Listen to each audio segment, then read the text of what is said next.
So welcome everyone. Today's talk, as some of you may know, is the second in a series of 5 on Wallace. The next 3 lectures, we're going to see visitors from Harvard, York University, and the University of Glasgow. I have actually a few flyers about next week's talk, if anyone wants to post them. We have Andrew Barry speaking on Alfred Russel Wallace Collector, so feel free to take those on the way out. There's actually been, because we got a good crowd both weeks, and now we have the external speakers coming, there's a change of venue. So the next series talks will be in Humanities Center Lecture 2. So, and that's on the floor here. We also have a Facebook page. I'm not sure. What's it? They're Facebook events. Facebook events. Yeah. Okay. So we have Facebook events. Sorry, I'm not on Facebook, so they just told me to say that. And the videos are going to be online, and actually we're videotaping today, so if that makes you very comfortable, try to sit far away from the camera. Can you email all the SCS people the new venue, because they're not updated on the Oh, website? okay, yeah, good idea. Okay, yes, I will do that. So we've been able to bring these outside visitors in thanks to funding from a SSHRC cluster grant, Situating Science. This is a 7-year project promoting communication and collaboration among humanists and social scientists that are engaged in the study of science and technology. This series, More Than Natural Selection, was organized in honor of the centenary of the death of Alfred Russel Wallace. Wallace was a great natural historian and a leading figure in the debates that swirled around the questions of evolution and the origins of humans in the 19th century. He and Charles Darwin are often paired as co-discoverers of evolution by natural selection. But Wallace's interests were very wide-ranging. We remember in this lecture series Wallace, the natural historian and evolutionist, but we'll also be exploring lesser-known aspects of Wallace's life, including his involvement with spiritualism, his political sympathies, and even Wallace, the protagonist in controversies around the existence of extraterrestrial life. So that's our subject for today. Our lecture today, Alfred Russel Wallace, Mars, Extra-Terrestrials, and the Nature of the Universe, will be given by our very own Professor Robert Smith, Professor of History in the Department of History and Classics at the University of Alberta. He has written extensively on the history of astronomy in the 19th and 20th centuries, including on the introduction of evolutionary ideas into astronomy. Most recently in his book, The Great Plan of the Visible Universe, William Huggins, Scientific Naturalism, and the Nature of the Nebulae. When he was a staff member at the Smithsonian Institution in Washington, D.C., the collection of objects for which he was responsible included for a time the 2 Viking landers that landed on Mars in 1976 in order to search for life. So no one better to speak on Wallace's interest in that topic. So please join me in welcoming Professor Smith to the podium. Well, thanks everybody, and we're delighted that this series is actually taking place, and it's been made possible, as Kathleen said, by support from the Situating Science Cluster Grant. And there'll be a range of things happening during the year, as well as the Wallace series. So, for example, we'll have Donna Haraway here in March, who is somebody I think will be known to many of you. But today, I'm going to be talking about Alfred Russel Wallace's views on extraterrestrial life. And I fear those of you who've been drawn here by the Wells poster, I've done a bait and switch, because you will be in for a disappointment if you're imagining I will be talking about live Martians and Wallace, because Wallace rejected any life on Mars. Most likely he rejected any life at all beyond the Earth, and he certainly rejected any other intelligent life of the same order as human beings elsewhere in the universe. And in taking these positions, he actually ran counter to the views of most other astronomers and popular science writers. As Robert Chambers put it in 1844 in the infamous Vestiges of the Natural History of Creation, a book that we'll see was of great importance for Wallace, Chambers said, "Where there is light, there will be eyes," which is the best short summation view I've heard of the principal position on the plurality of worlds in the 18th and 19th and early 20th centuries. So, my main question is going to be, why did Wallace reject extraterrestrials and come to regard human beings as, in his words, the unique and supreme product of this vast universe.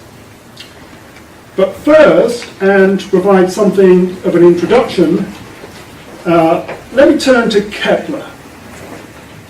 Because Kepler was a very fine mathematician. He was also very fond of cake. And his mathematical performance improved when cake was in the offing. Kepler was also the subject of a correspondence in 1873 in the pages of the weekly science journal Nature that kicked off with a letter from Charles Darwin and then drew in Wallace, a correspondence that actually centred on Kepler's aversion to butcher's shops. So, let's see Darwin, Wallace, now Kepler, and I'm afraid I have to confess this is not really Kepler, but it is a dog just like Kepler. And Kepler's mathematical abilities featured, in fact, in a couple of papers in the Edinburgh Journal of Science, because his mathematical skills were along the lines of Kepler, what is 3 times 1? Woof, woof, woof. Brilliant, right? Because he was the English Mastiff of the famous the English Mastiff of the famous English astrophysicist William Huggins. And Huggins' correspondence with Darwin in 1873 about Kepler's aversion to butcher's shops is what prompted Darwin's letter to Nature. The same antipathy to butcher's shops was also displayed by Kepler's father. In his letter to Nature, Darwin wrote that it's almost certain that many of the most remarkable instincts have been acquired independently of habit through the preservation of useful variations of pre-existing instincts. Other instincts may have arisen suddenly in an individual and then been transmitted to its offspring independently of both selection and experience. And a tumbler pigeon he'd observed that could do somersaults was one example. And even if you didn't know the author of this letter to Nature, the fact that somebody's talking in 1873 about tumbler pigeons will tell you it's Darwin. And the following week, the next issue of Nature, there's a response from Wallace. He didn't want to go outside of natural selection, and he turned to the discussion of the sense of the smell of dogs, and he looked to matters quite differently from Darwin. Now, I don't have time to go into the details of these exchanges, except to note that there were these initial letters from Darwin and Wallace, then a correspondence ensued. There are a number of longer pieces by Darwin and Wallace and other people, as well as lots more correspondence, and this ran for several months. So what am I doing starting this talk with this correspondence? Well, I think, as Kathleen alluded to in the introduction, Wallace is still very often seen really as just an appendage to Darwin, yoked to Darwin as the co-discoverer of the theory of evolution by natural selection, but very much the junior partner. But in the debate around instincts in nature, we see Wallace, who certainly had very great admiration for Darwin, rather untypically, disagreeing with Darwin in public, as well as actively fighting his corner in the ensuing correspondence. And the biggest disagreement between Wallace and Darwin had come 4 years earlier. And I suspect I'm reminding many of you of this fact, but in 1869, Wallace had famously broken with Darwin, T.H. Huxley and others on the extent to which natural selection could be applied to human beings. And this is the title page of Huxley's Evidence of Man's Place in Nature, with the famous diagram, or image rather, with man here, the gorilla, and so on. The break was announced when Wallace reviewed 2 new editions of geological works by Charles Lyell. As Kathleen pointed out last week, Wallace argued that natural selection could not explain moral qualities nor his high level of intellectual capabilities. Darwin instead saw the continuity of psychological and behavioural processes from apes to man, and these connections for him were very strong evidence that human evolution could be explained by natural causes alone. Instead, for Wallace, for whom consciousness and matter were radically unlike, exclusive and incommensurable, those are Wallace's terms, radically unlike, exclusive and incommensurable. The same evidence argued strongly that the large brain of early humans was, as he put it, prepared in advance, only to be fully utilized as he progresses in civilization. Who or what had done the preparation? An overruling intelligence, answered Wallace. By 1891, Wallace thought that the whole universe might well be not merely dependent on, but actually is the will of higher intelligences or of one supreme intelligence. Now, not surprisingly, for these sorts of views, Wallace drew criticisms from the Darwinists, but he also drew criticisms from the enemy, or the enemies of the Darwinians. On the one hand, the enemies reckoned he'd given too much credence to natural selection for plants and animals. Indeed, he was more rigorous on this than most of the Darwinians. On the other hand, the Darwinians could not go along with his views on the origins and the active guidance at various stages in evolution. Darwin himself said he groaned when he read Wallace's 1869 review of Lyell. So Wallace is hardly looking like a mere appendage here to Darwin. And as we saw last week, and as we'll see in future weeks, and I hope today, Wallace had a range of interests and positions that have a great deal to tell us about Victorian science and Victorian culture. But today, he's also going to be telling us about Edwardian culture and Edwardian science, because the Wallace I'll be talking about was active in the 1900s when he wrote two books that dealt with astronomy. Man's Place in the Universe, which he wrote in 1903, and then 4 years later, Is Mars Habitable? With these works, he joined a very active and hard-fought debate on extraterrestrial life in which Mars played a very large part. But these two astronomy books were astronomy very broadly conceived. And it's also helpful, I'm going to argue a bit later, to see them as linked to his 1910 book, The World of Life, a manifestation of creative power, directive mind, and ultimate purpose.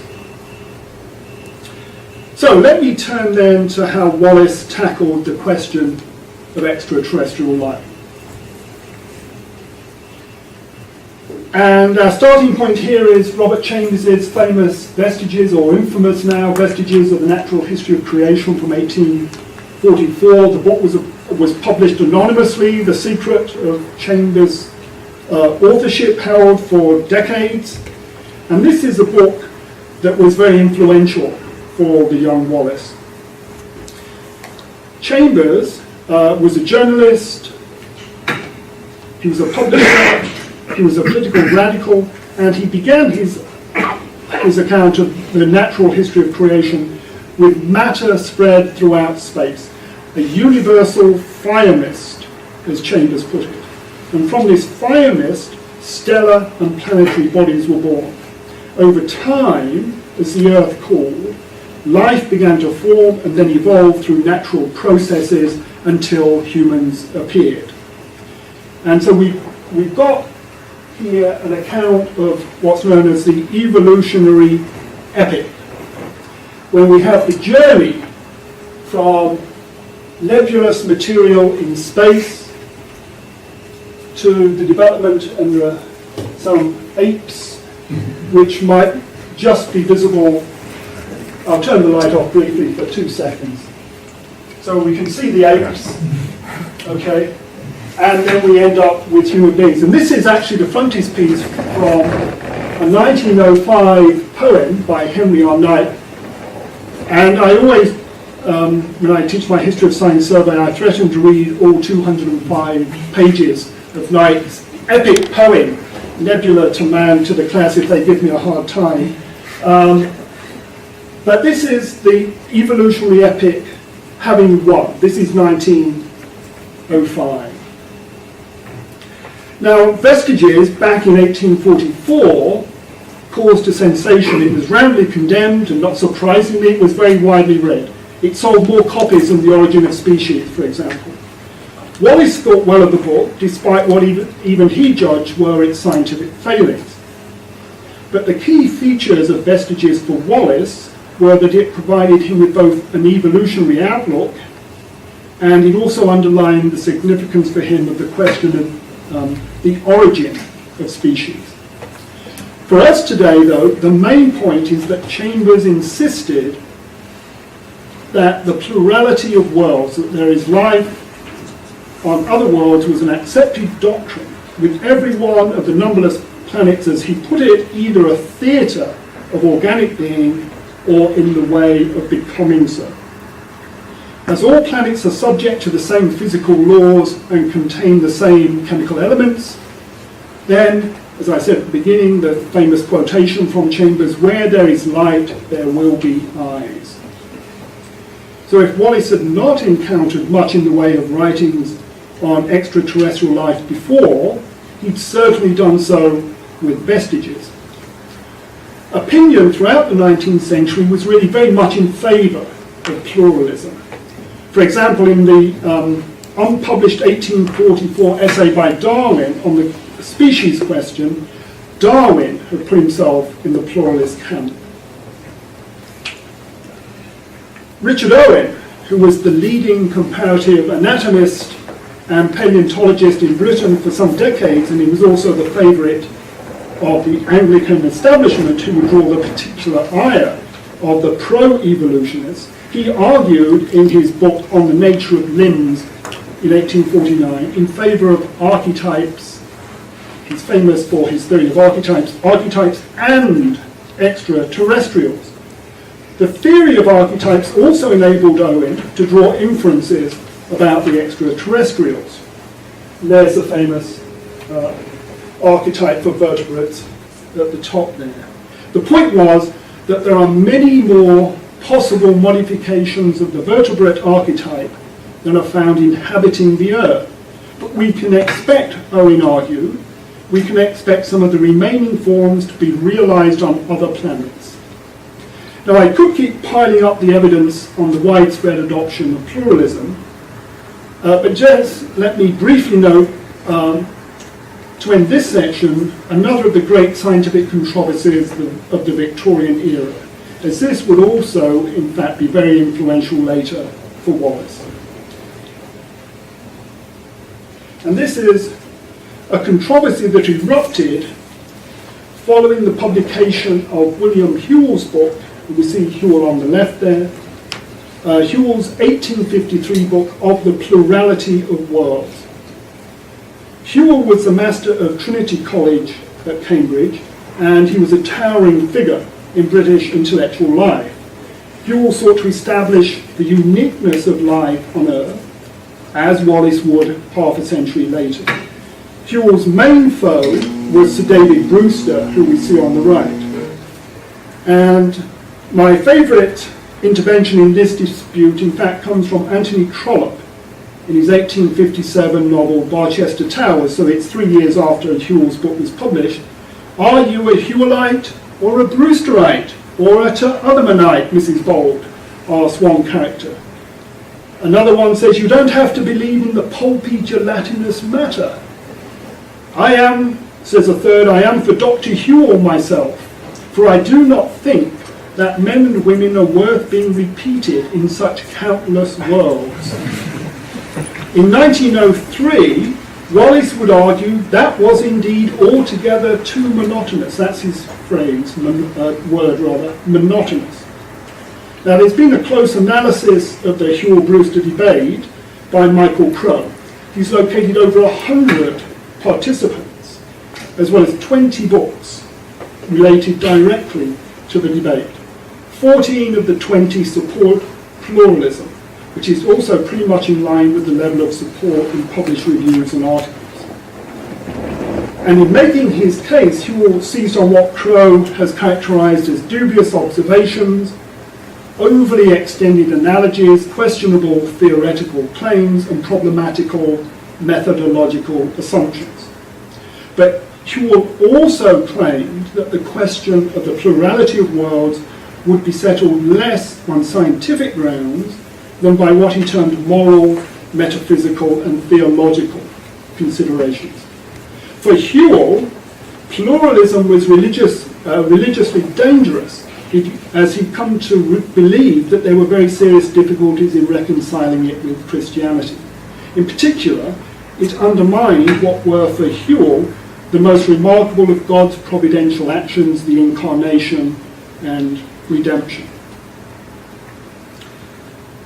The closing decades of the 19th century saw both an increase in interest in the extraterrestrial life debate, as well as something of a narrowing of the ground over which the debate was fought.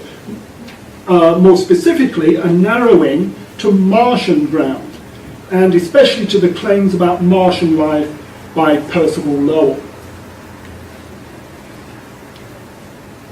And this is one of Lowell's famous drawings of Mars with the so-called canals crisscrossing the surface of Mars. Wallace's 1907 book on Mars was titled Is Mars Habitable? A critical examination of Professor Percival Lowell's book Mars and its Canals with an alternative explanation. And as Wallace's subtitle makes clear, he sought to refute Lowell's arguments which posed a significant threat to Wallace's position as laid out in his 1903 book Man's Place in the Universe, because Wallace was arguing against any life beyond the Earth. Wallace, however, was not drawn to the extraterrestrial life debate by the Mars furor. Rather, he was startled to discover what contemporary astronomers did in terms of placing the Sun very close to the centre of our own stellar system, the galaxy, which nearly all of them reckoned to be the only such star system that could be sighted in the whole of the universe. The Sun, it seemed, occupied a very special place and privileged position. And Wallace would use this central position as the starting point for what he termed as a connected argument that led to the conclusion that intelligent life on the Earth is unique. So now I'll try and turn to this connected argument.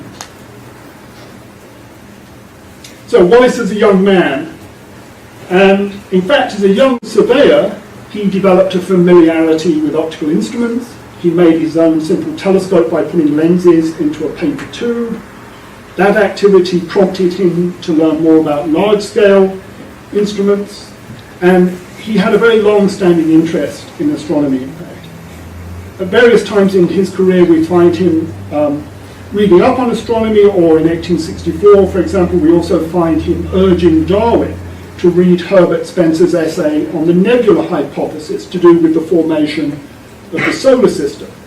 A chapter in Wallace's 1880 book, Island Life, and that's sometimes described as his most important scientific volume, drew on James Kroll's ideas to do with possible astronomical causes of climate change.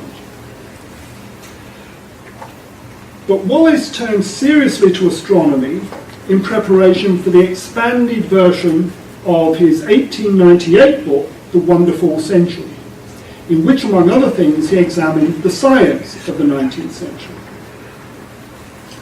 And astronomy and cosmic theories was one of the successes. He also deals with failures, but this is the initial volume when we have one chapter that deals with astronomy. And the book was a reasonable success, and so he was asked to write an expanded version. And for the expanded version, he wrote 4 chapters on astronomy. And in writing these chapters, these additional chapters, he learnt that leading astronomers place the Sun very close to the centre of the entire stellar universe. And he was extremely surprised by this. And he was also very surprised to find out that it was generally believed that the stellar system, our system of stars, was finite. And it's the only such system in space. To the great majority of astronomers, these, Wallace thought, were simply curiosities of no special significance. But to Wallace, they had a meaning. When he examined the various facts which led him to the conclusion that no other planet in the solar system besides the Earth could be inhabited, and I quote from Wallace, "There flashed upon me the idea that it was only near the centre of the stellar universe that conditions were suitable for the development of life that would culminate in human beings." In the expanded version of The Wonderful Century, this idea was discussed in one paragraph. And there it might have sat, but for the London agent of the New York newspaper, The Independent. Would Wallace like to write an article for The Independent on any scientific subject of his choosing? At first Wallace declined, but then the agent came back and reported Wallace could name his own fee.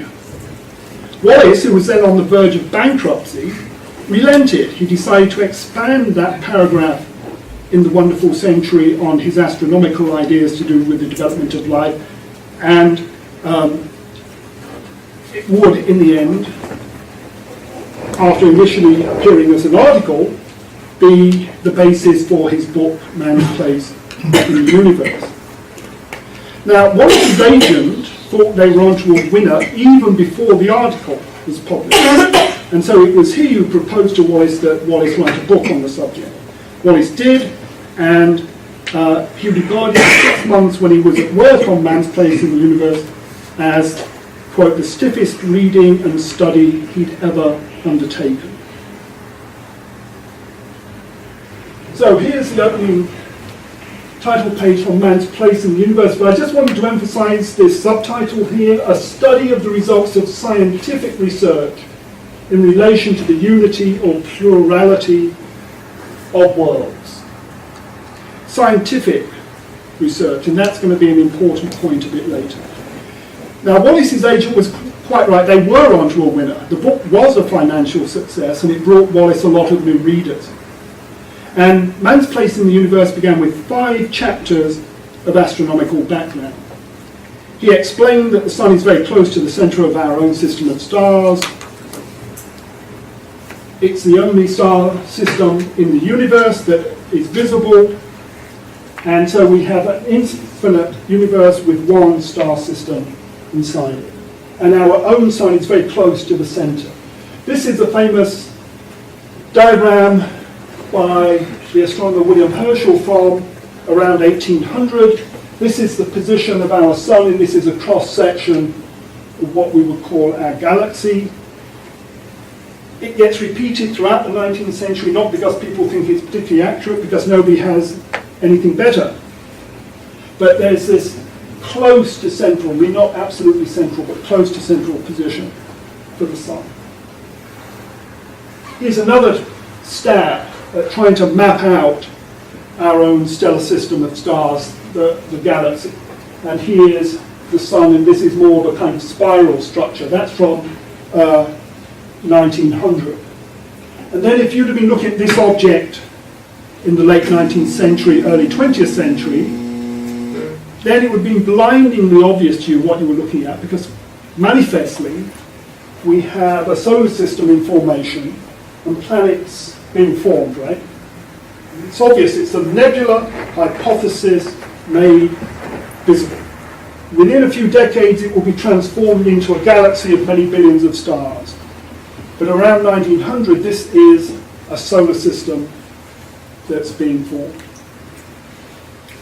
Now, Wallace corresponded with lots of astronomers, discussed at length the nature of our stellar system, and this is what he came up with.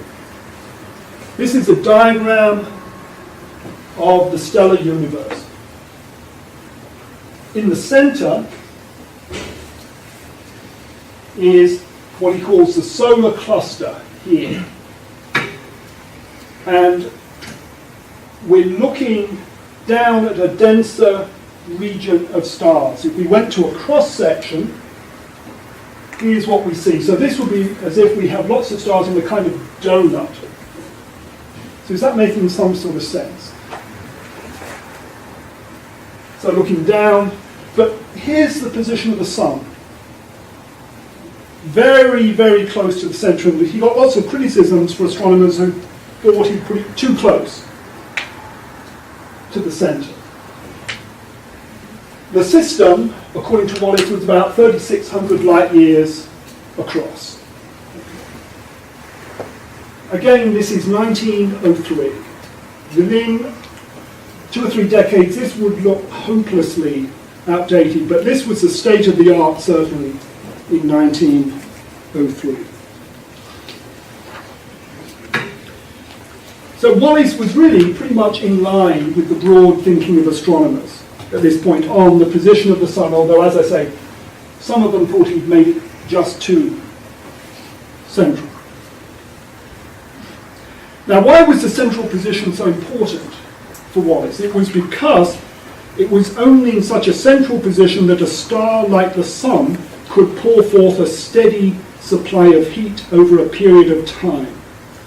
And Wallace reckoned that that steady supply of heat would be needed for several millions of years if life was to develop on a planet, and in particular to develop on the Earth. Now, in the early 1900s, there were various theories to do with the source of the sun's energy. Wallace contended that the solar cluster, the central cluster, acted to draw in matter from the outer regions of this system, and this matter falling into the stars at the centre was an efficient way to refuel the stars. This is well before nuclear fusion and all the rest of it. So this was an example of a not untypical explanation of the sun's heat. You have matter continually refueling the sun or some other star, and that's what keeps it shining.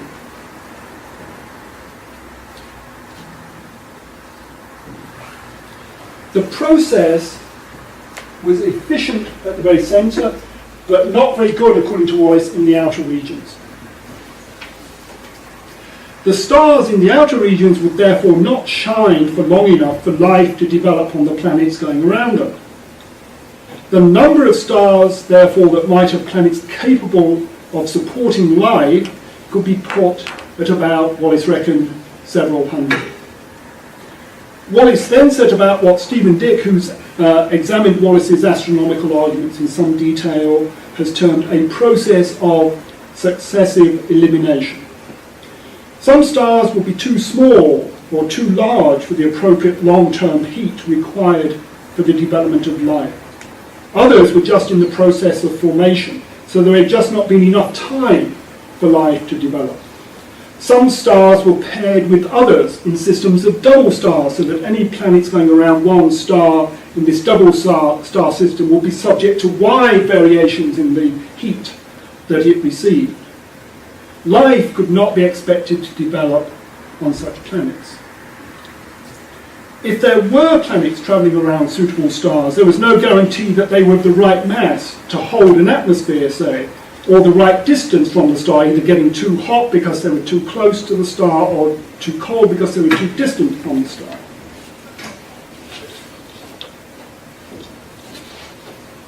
So, for life to develop, Wallace said, it was necessary to have a steady heat supply so the temperature did not vary greatly, but it had to last for a long time. There had to be enough solar light, and there had to be lots of water. Were such conditions to be found beyond the Earth?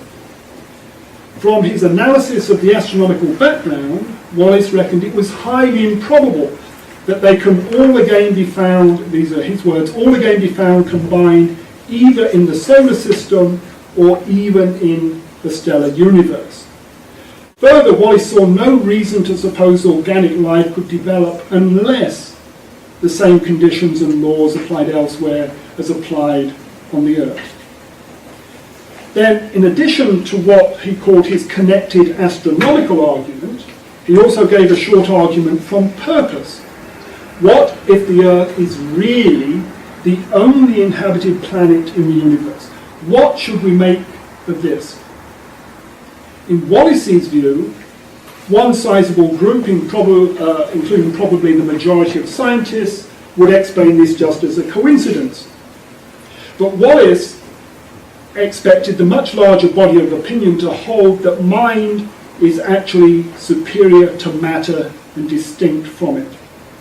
And when these people were shown the strong reasons for thinking that man is unique, and again I'm quoting from him, unique and supreme product of this vast universe, they will see no difficulty in going a little further and believing that the universe was actually brought into existence for this purpose. Okay.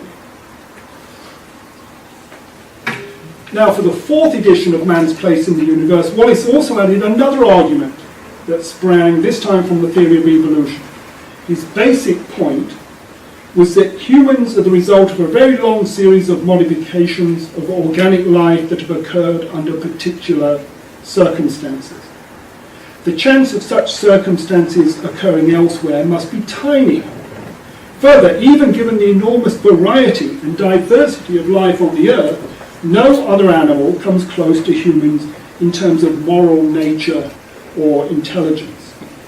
Intelligence in any other form would therefore so extremely unlikely, according to Wallace, that if the connected astronomical argument put the chances of life at 1,000,000 to 1, and these are his numbers, then the evolutionary improbabilities will be at least 100 million to 1. So that the total chances against the evolution of man, or what he termed an equivalent moral or intellectual being with any other planet through the known laws of evolution, must be put at 100 millions of millions to 1.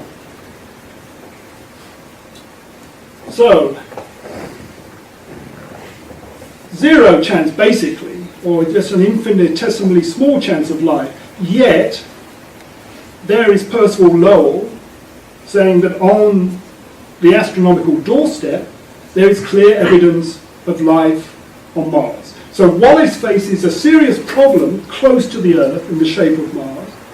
And Mars had been the centre of a major debate in the 1890s and 1900s, and so it was widely believed as a result of that debate to harbour life.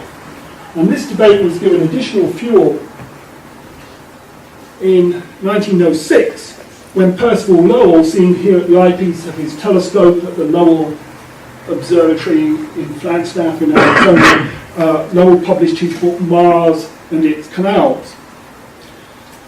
Born into a wealthy Boston family in 1855, Lowell had become very interested in the red planet in 1872, and that's 2 years before he entered Harvard. He also became fascinated by Herbert Spencer's version of the nebula hypothesis, which had also greatly attracted Wallace. In 1892, Lowell fixed on the idea of pursuing planetary studies in a serious way.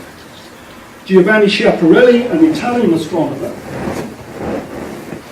had noted what he termed as canali crossing Mars's surface in 1877, but which at first at least he regarded as a result of natural events, not intelligent beings. And so this is an early page from Schiaparelli's notebooks, that's 1879, but then later by 1890 the canals have taken on a somewhat different form.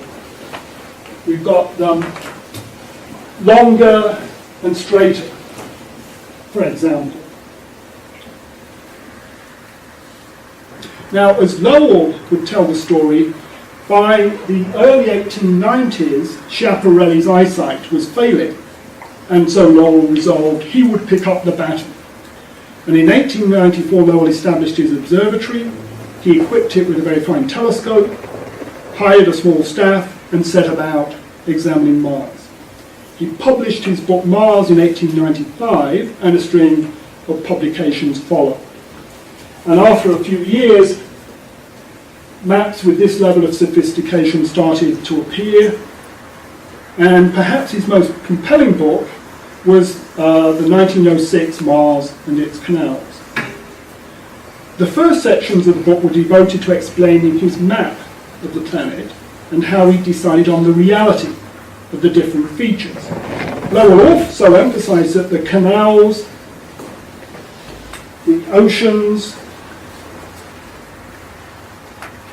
the seas, and the oases, and these terms need to be taken literally when we're looking at a Lowellian map of Mars. He emphasised that they'd also been photographed at the Lowell Observatory, so it was beyond doubt, Lowell argued, that they were real. And the network of lines to be viewed crisscrossing the Martian surface were evidence for him of canals that stretched for thousands of miles in some cases, and that Lowell argued had been fashioned by Martians to carry water from the poles of the planet to irrigate the arid desert regions. So, late 19th century version of the Martian landscape, and then even on the dawn of the space age, this was the kind of image that was produced by the famous space artist Chesley Bonestell, where we see, again, a watery Mars. But the cooperation that must have been involved in producing canals on a planet-wide scale revealed to Lowell that here must be a very high order of intelligence for Martians. And he also thought, because they cooperate on a planet-wide scale, they were socially superior to people on the Earth. Now, Lowell was the despair of many professional astronomers who thought he was way over the top. But he did have some backing from astronomers, and he was a very major public figure on both sides of the Atlantic, with substantial public support in Britain as well as the US. For an advocate like Wallace of the unique nature of life on the Earth, Lowell's claims posed a threat. Wallace was also troubled that the public was being misled by Lowell's confident declarations, some of which he thought were absurd, and that's really a quite strong term for Wallace. So he set about refuting Lowell's arguments, and in 1907 published his Is Mars Habitable, a critical examination of Lowell's book Mars and Its Canals with an alternative explanation. Again, Wallace consulted extensively with astronomers and read very widely. Now, unlike some other critics, Wallace was prepared to accept the reality of these features on the surface of Mars. But what he wanted to do was argue that they were natural in origin and they were not markers of intelligent life. And Wallace advanced an alternative, natural explanation for their appearance that involved the cooling of the outer layer of the planet. Now, we don't need to go into the details, but the point of Wallace's explanation was that cracks formed in the surface that tended to run on in straight lines and to extend vertically downwards, so that you could come up with the same kind of purpose, same kind of appearance rather, that could explain the canals. Wallace also took Lowell to task for a range of other things, including Lowell's use of purpose. Lowell seemed to be arguing over and over again, according to Wallace, about the purpose displayed in the canals. And for Wallace to argue that somebody is overdoing purpose is really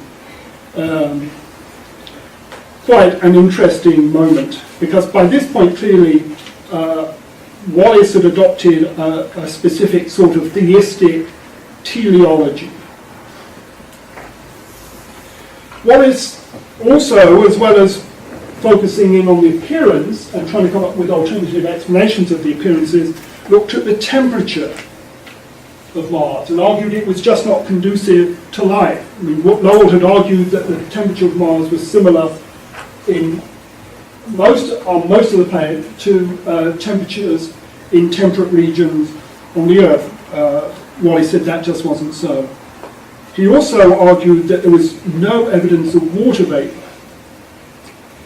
And for a planet covered by a network of canals, that was striking indeed.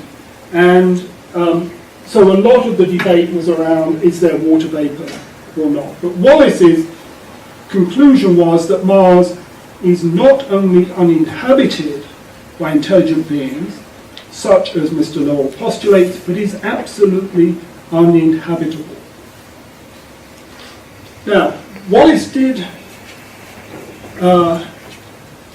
received some plaudits for his book on Mars, although some critics were surprised that he'd actually taken the canals seriously. Much of the rest of the criticism of Lowell tended to argue that these were just fantasies.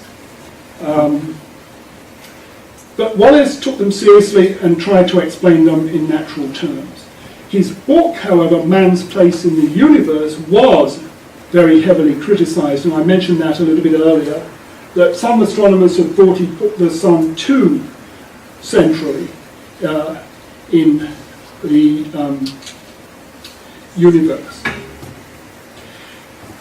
The only serious analysis of the reception of man's place in the universe, however, has lumped the reviews of the book with comments on the article that was published before the book. I think if you look, in fact, at the reviews of the book alone, the sorts of remarks that get made tend to be rather kinder than the ones directed at the article. So a review in Nature complimented Wallace for, quote, the masterly way in which he'd marshalled the available subject matter, as well as the extremely clear and concise summary of the astronomical knowledge he employed. But at the same time, this reviewer suggested that to conclude that the Earth is the only inhabited body in the stellar universe is, to quote the reviewer, a reversion to prehistoric ideas. I'll turn now to the conclusions and just make a couple of main points. And the first one is that Wallace worked very hard to represent accurately the basic facts of contemporary astronomy. Soon, however, the astronomical framework that he'd taken as a given was literally swept away.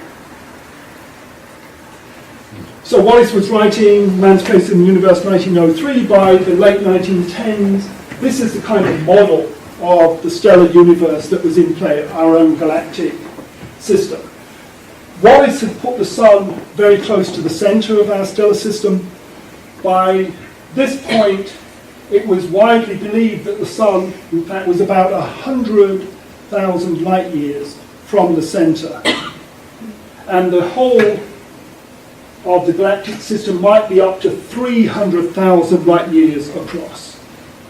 So Wallace's entire argument about the central position of the sun and why that was so important for the uniqueness of life on the Earth was kind of swept away by this changed astronomical picture.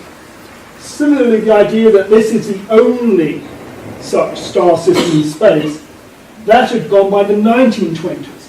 So 1900, 1903, if we'd looked at this, we'd have thought this is a solar system in formation. By the 1920s, it's been transformed into a galaxy of many billions of stars, and there are a myriad of these galaxies in space, and these galaxies, moreover, indicate that the universe is expanding. So the cosmos itself is evolving by about 1930. The result of this shifting astronomical framework has, I think, been to lead to Wallace's work being ignored, at least until very recently. And except for Fickman's book, and Martin Fickman will be here in 2 weeks, apart really from Fickman's book, his biographers really haven't touched the astronomy at all. But just as Wallace has become an increasingly important figure for historians who want to look forward from his time, he's also drawn now increasing attention from astronomers looking backwards, as the way he tackled what is now termed astrobiology looks actually quite modern. Second, the second of the conclusions, what can we say about Wallace's own development? when we look at man's place in the universe and is Mars habitable. And here I'm going to draw on Martin Fickman again, because for him, by the 1900s, Wallace, and these are Fickman's words, Wallace could no longer separate his scientific argumentation from his religious convictions. These two formed, by this stage in his career, an indissoluble unity. He was fully convinced that at one period in the Earth's history, there was a definite act of creation, and from that moment, evolution had been at work. Guidance had been exercised. It had been a lengthy journey for Wallace to reach what Fickman calls Wallace's theistic evolutionary teleology. A journey that began seriously in the 1860s when Wallace had taken his first public strides towards an account of evolution that was in line with theism. Fickman also emphasised that man's place in the universe and is Mars habitable.